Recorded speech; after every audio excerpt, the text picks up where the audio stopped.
അല്ലെങ്കിൽ ഈ കാർ ഇവിടെ ഇട്ടിട്ട് നമുക്കൊരു ടാക്സി പിടിച്ചു പോയാലോ? അതൊന്നും വേണ്ടമ്മേ. ഞാൻ വർക്ക്ഷോപ്പിലൂടെ ഒന്ന് വിളിച്ചു നോക്കട്ടെ. മെക്കാനിക്ക് ആരെങ്കിലും ഉണ്ടെങ്കിൽ ഒന്ന് വിടാൻ പറയാം. അവരൊന്ന് ശരിയായിക്കോളൂ.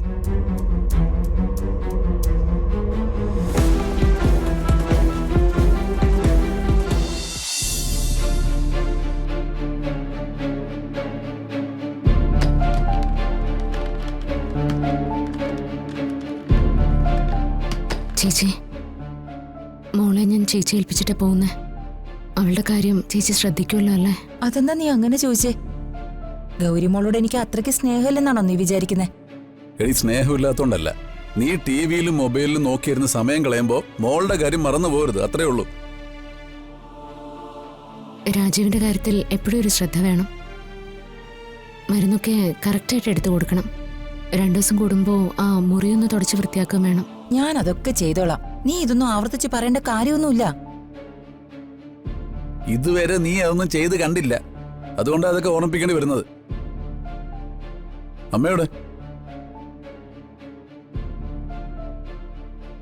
അമ്മ ഇത് എങ്ങോട്ട് പോകുന്നു? ഇവരുടെ കൂടെ ഞാനും പോവാ. അത് കൊള്ളാം. എന്നിട്ട് അമ്മയെ നേരത്തെ പറഞ്ഞില്ലല്ലോ? അതിന് നേരത്തെ തീരുമാനിച്ചില്ലല്ലോ, ഇപ്പോഴല്ല ഞാൻ തീരുമാനിച്ചത്. ഇത് എന്തൊരു പരിപാടിയാ അമ്മേ? അമ്മയും കൂടി പോയാ ഇവിടുത്തെ കാര്യങ്ങളൊക്കെ ആര് നോക്കും? ആഹാരമൊക്കെ ആരുണ്ടാക്കും? നീ തന്നെ ഉണ്ടാക്കിയാ മതി.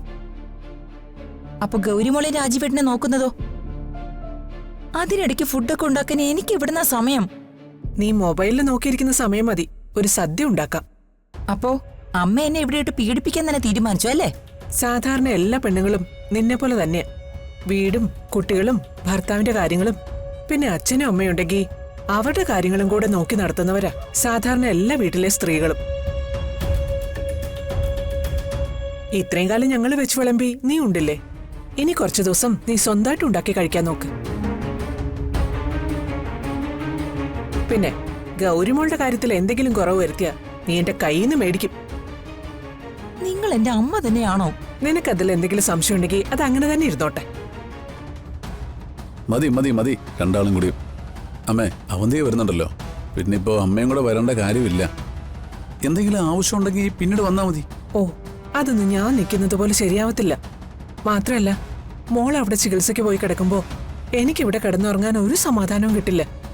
ഞാനും കൂടി ഉള്ളതാ മോനെ നല്ലത്. ഒരവസരം കിട്ടിയപ്പോ അമ്മ ടൂർ പോവാൻ റെഡിയായി ഇറങ്ങിയതാ, അല്ലാതെ മരുമോളെ ചികിത്സിക്കാനുള്ള ആവേശം കൊണ്ട് ഇറങ്ങിയതൊന്നും അല്ല.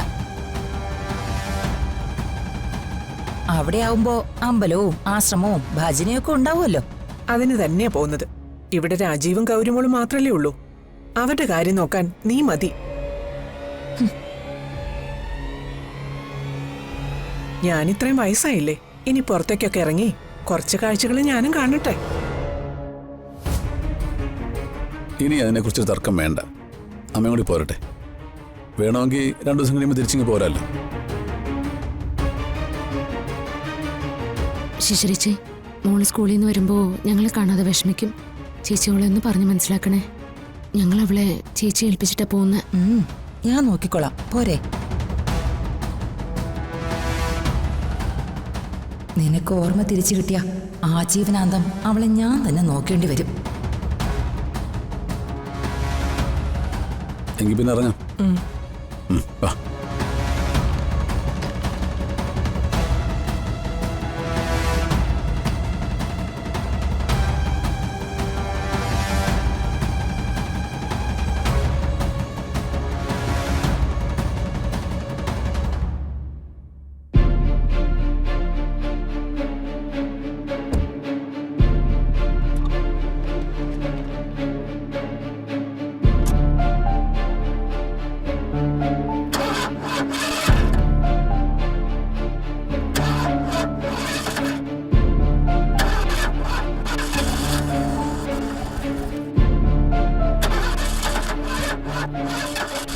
എന്താ പറ്റിയ?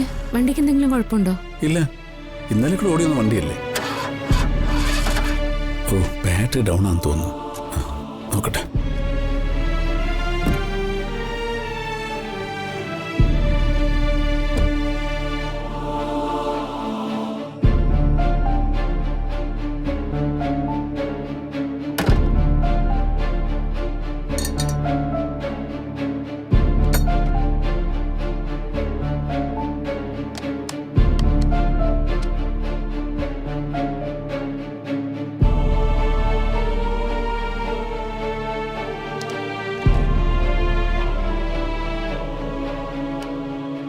എന്തോ ശകുനം മോശമാണെന്ന് തോന്നുന്നല്ലോ.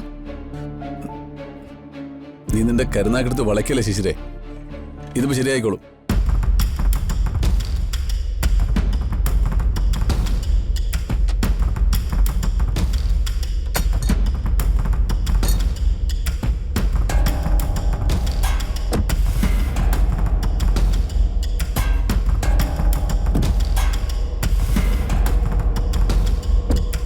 ഒന്നുകൂടെ നോക്കാം.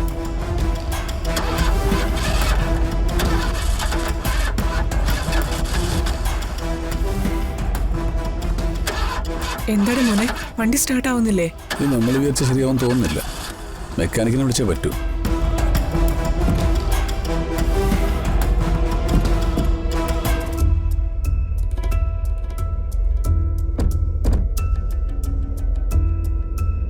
അല്ലെങ്കിൽ ഈ കാർ ഇവിടെ ഇട്ടിട്ട് നമുക്കൊരു ടാക്സി പിടിച്ചു പോയാലോ? അതൊന്നും വേണ്ടമ്മേ. ഞാൻ വർക്ക്ഷോപ്പിലൂടെ ഒന്ന് വിളിച്ചു നോക്കട്ടെ. മെക്കാനിക്ക് ആരെങ്കിലും ഉണ്ടെങ്കിൽ ഒന്ന് വിടാൻ പറയാം. അവരൊന്ന് ശരിയായിക്കോളൂ.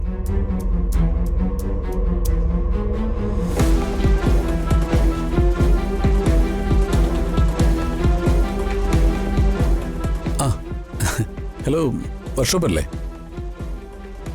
എനിക്ക് എമർജൻസി ആയിട്ടൊരു മെക്കാനിക്കിനെ വേണമായിരുന്നു. ആ അതെ. ആ ആ വീട്ടിലാ.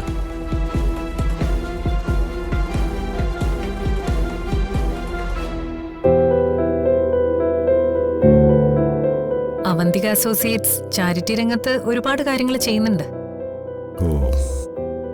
ഈ ആശ്രമത്തെ സഹായിക്കാൻ എന്നെ കൊണ്ട് കഴിയും വിധം എന്തെങ്കിലും ചെയ്യണം എന്നാണ് എന്റെ ആഗ്രഹം. നിങ്ങളെപ്പോലുള്ള വലിയ ആളുകൾ ഇതുപോലുള്ള കാര്യങ്ങൾ ചെയ്യുന്നത് വലിയ നന്മയാ. അതിനെ എത്ര അഭിനന്ദിച്ചാലും മതിയാവില്ല. പണം കൊണ്ടും സ്വാധീനം കൊണ്ടും ഈ ആശ്രമത്തിലേക്കുള്ള വരുമാനവും ഗുരുജിയുടെ പ്രശസ്തിയും വർദ്ധിപ്പിക്കാൻ എനിക്ക് ഒരുപാട് കാര്യങ്ങൾ ചെയ്യാനാവും. എന്റെ പ്രശസ്തിയോ? അല്ല, ആശ്രമത്തിന്റെ പ്രശസ്തി എന്നാണ് ഞാൻ ഉദ്ദേശിച്ചത്. അറിയാം, നിങ്ങളെപ്പോലുള്ളവര് സമൂഹത്തിൽ പിടിപാടും കഴിവുകളും ഉള്ളവരാണല്ലോ. പാവങ്ങളായ കുറച്ച് അന്തേവാസികളാ ഇവിടെ ഉള്ളത്. പിന്നെ പഠിക്കുന്ന കുറച്ച് കുട്ടികളും. ഇന്നത്തെ കാലത്ത് അനാഥ കുട്ടികളാണെങ്കിലും പഠനം ചെലവുള്ളതാണല്ലോ. ഈ ആശ്രമത്തിൽ പഠിക്കുന്ന എത്ര കുട്ടികളുണ്ടെങ്കിലും അവരുടെ എല്ലാം പഠന ചെലവുകൾ ഏറ്റെടുക്കാൻ ഞാൻ തയ്യാറാണ്. വളരെ സന്തോഷം. ഇവിടുത്തെ കുട്ടികളെല്ലാം പഠിക്കാൻ വളരെ മിടുക്കരാ. പലരും പല വിധത്തിൽ സഹായിക്കുന്നുണ്ടാ അവരുടെ വിദ്യാഭ്യാസം മുടങ്ങാതെ മുന്നോട്ട് പോകുന്നത്. ഞങ്ങൾ ഏറ്റെടുത്താ പിന്നെ ഒന്നിനും ഒരു ബുദ്ധിമുട്ടും ഉണ്ടാവില്ല.